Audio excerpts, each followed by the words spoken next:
Hello guys, welcome to my channel Praveen world. Please like చేయండి, share చేయండి, subscribe చేయండి.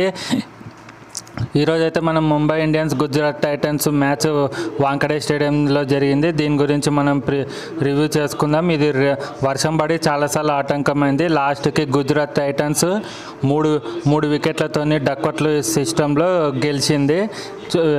దీని గురించి మనం డీటెయిల్గా రివ్యూ చేసుకుందాం ఫ్రెండ్స్. ఎట్లా దీని డీటెయిల్స్ ఏంది, బ్యాటింగ్ అనాలిసిస్ అవన్నీ చేసుకుందాం. ఫస్ట్ అయితే గుజరాత్ టైటన్స్ టాస్ గెలిచి ఫస్ట్ బౌలింగ్ ఎంచుకుంది. ఈ పిచ్ మీద కొంచెం బౌలర్స్కి స్టార్టింగ్లో ఉపయోగపడుతుందని ఫస్ట్ గుజరాత్ టైటన్స్ వాళ్ళు టాస్ గెలిచి బౌలింగ్ తీసుకున్నారు. దాని తగ్గట్టు గుజరాత్ టైటన్స్ బౌలర్స్ కూడా చాలా మంచిగా బౌలింగ్ వేశారు. లాస్ట్ 5-6 మ్యాచ్లలో ముంబై ఇండియన్స్ బ్యాటింగ్ ఓపెనర్స్ మంచి ఫామ్లో ఉన్నారు. కాకపోతే గుజరాత్ టైటన్స్ బౌలర్స్ అయితే మంచి ఓపెనర్స్ని తొందరగా అవుట్ చేశారు. ముఖ్యంగా జీటీ బౌలర్ మహమ్మద్ సిరాజ్ అయితే సెకండ్ బాల్కే రికల్టన్ వికెట్ తీశాడు. తర్వాత అట్లనే 2-3 వికెట్లు తొందరగా పడ్డాయి. తర్వాత విల్ జాక్స్ 35 బాళ్ళల్లో 53 రన్లు కొట్టి బాగానే వేశారు. అతనికి సపోర్ట్గా సూర్యకుమార్ యాదవ్ 24 బాళ్ళల్లో 35 రన్లు కొట్టాడు. లాస్ట్కి లోయర్ ఆర్డర్లో మంచి క్యామియో కార్బిన్ బోస్ మంచి బ్యాటింగ్ చేశాడు. 22 బాళ్ళల్లో 57 రన్లు కొట్టాడు. ఇతను లాస్ట్కి వచ్చి కొట్టడం వల్ల ముంబై ఇండియన్స్ స్కోర్ 150 రన్స్ దాటింది. జీటీ బౌలర్స్లో ప్రతి ఒక్కరు మంచిగా లైన్ అండ్ లెంత్తో మంచిగా వేశారు. ముఖ్యంగా జీటీ బౌలర్ సాయి కిషోర్ అయితే చాలా మంచి బౌలింగ్ వేశాడు. అసలు అతని బౌలింగ్లో కొట్టనీక వాళ్ళకి అసలు అర్థమే కాలేదు, ఆడనీకనే రాలేదు. 2 వికెట్లు తీశాడు సాయి కిషోర్. దీనివల్ల ముంబై 20 ఓవర్స్లో 155కి 8 రన్సే కొట్టగలిగింది. వర్షం అయితే చాలాసార్లు అంతరాయం జరిగింది ఫ్రెండ్స్. వస్తూ పోతూ చాలా ఇబ్బంది పెట్టింది వర్షం అయితే. దీనివల్ల ఏమైందంటే జీటీ టార్గెట్ 155 కాకుండా 147 రన్స్కి 19 ఓవర్స్లో 147 రన్స్ టార్గెట్ ఇచ్చారు డక్వట్లు డిఎల్ఎస్ సిస్టమ్ ద్వారా. వర్షం వల్ల చాలా ఇబ్బందులు పడ్డారు వీళ్ళు. కాకపోతే వీళ్ళకు చేజింగ్ కూడా చాలా ఇబ్బంది అవుతుందని అనుకున్నారు.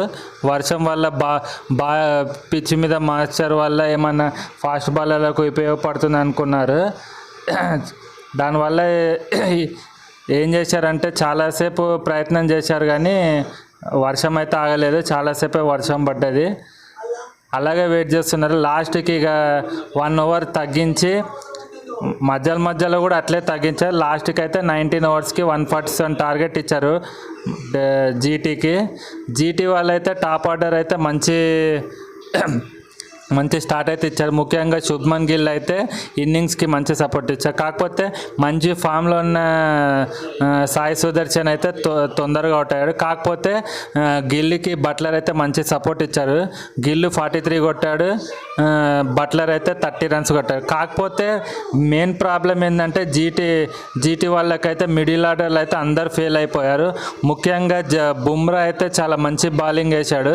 2 ఓవర్స్కి 4 ఓవర్స్లో 19 రన్స్ ఇచ్చి కేవలం 19 ఇచ్చి 2 వికెట్లు తీశారు. అతనికి సపోర్ట్గా ట్రెంట్ బోల్ట్ కూడా 2 వికెట్స్ తీశాడు, ఓన్లీ 22 రన్స్ ఇచ్చి. వీళ్ళిద్దరు తీయడం వల్ల మిడిల్లో వర్షం తర్వాత తిరిగి స్టార్ట్ అయిన తర్వాత వీళ్ళిద్దరు తొందరగా 4 వికెట్లు తీశారు. దానివల్ల కొద్దిగా ప్రెజర్లు అయితే పోయారు. 116కి 6 వికెట్స్ అట్లా పడ్డాయి. కాకపోతే తర్వాత వాళ్ళు జీటీ వాళ్ళు బాగా లోయర్ ఆర్డర్లో మంచిగా ఆడడం వల్ల బాగా ఫినిష్ చేశారు. ముఖ్యంగా వాళ్ళకి ఏంటంటే లాస్ట్ ఓవర్లో 15 రన్స్ అవసరమయ్యేది ఉండే. 15 రన్స్ అవసరమైన టైంలో రాహుల్ తెవాటియా గెరాల్ కడ్జ్ అయితే మంచిగా సమయస్ఫూర్తి ప్రదర్శించి మంచిగా వేశారు. ఇక్కడ మెయిన్ ప్రాబ్లం ఏమొచ్చిందంటే GT MI bowler Deepak Chahar అయితే ఒక నో బాల్ వేసి ఫ్రీ హిట్ రావడం వల్ల మ్యాచ్ అయితే అక్కడ టర్న్ అయిపోయింది. చూద్దాం. ముంబై అయితే ఇక్కడ చిన్న ట్రిక్ మిస్ అయింది ఫ్రెండ్స్. ఏంటంటే లాస్ట్ ఓవర్ హార్దిక్ పాండ్యా వేసేది ఉండే. వాళ్ళ మెయిన్ బౌలర్స్ అందరూ బుమ్రా 10 బోల్ట్ ఓవర్స్ అన్నీ అయిపోయి ఇక్కడ చిన్న ట్రిక్ మిస్ అవ్వడం వల్ల వాళ్ళు దీపక్ చార్ ఓవర్ ఇస్తే అతను మ్యాచ్ టర్న్ చేయకపోయి.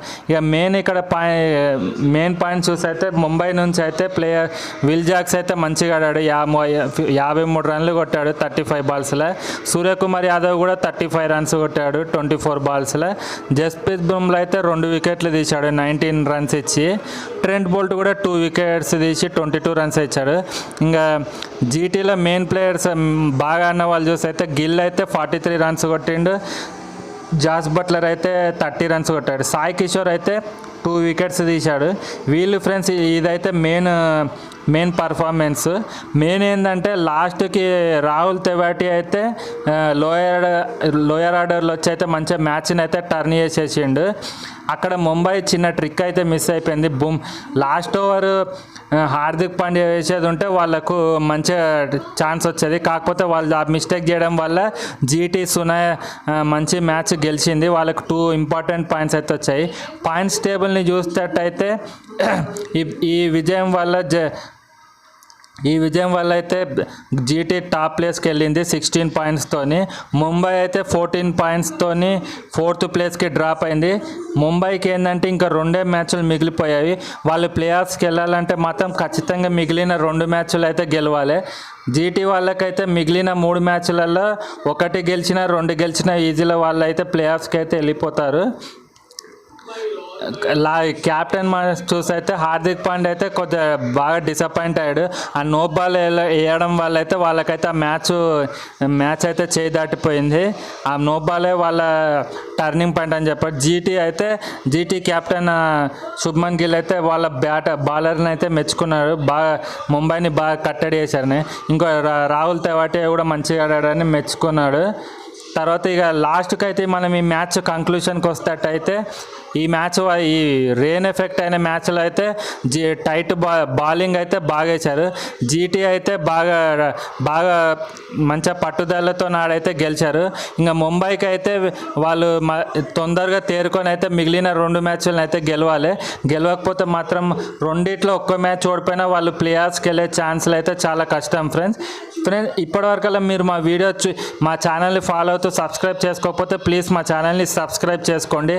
అలాగే ఈ వీడియోకి ఒక లైక్ చేయండి. ముందు అలాగే పక్కనున్న గంట సింబల్ని ఆన్ చేసుకుంటే మేము ఫ్యూచర్లో చేసే వీడియోలు మీకు నోటిఫికేషన్ వస్తుంది. Thank you for watching. Please like, share and subscribe. Thank you for watching.